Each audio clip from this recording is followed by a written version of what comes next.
ready to transform your AI-generated artwork from good to absolutely breathtaking. First, after you generate your initial image grid, focus on the Upscale and Variation buttons below. The U buttons upscale a specific image from the grid, while the V buttons create variations based on your chosen image. Let's upscale image number 1 by clicking U1.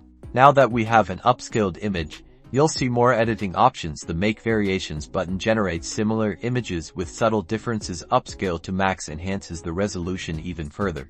Perfect for printing. Light upscale redo gives the image a slightly different upscale. And remaster is like giving Midjourney a whole new prompt, while keeping the existing image as the starting point for a completely new interpretation. Let's use the Make Variations button. Midjourney will generate another grid of 4 images, each slightly different from the original upscaled image, and you can repeat the upscale and variation steps until you get your perfect image. For bigger changes, try the zoom out function.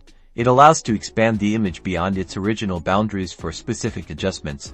Custom zoom lets you change your prompt on the fly and re-render the image in real time. To fine-tune the existing aesthetic, very subtle generates small changes, while very strong can create more drastic alterations. Experiment with these tools to unlock the full potential of Midjourney, and remember, the only limit is your imagination. Now go create something amazing.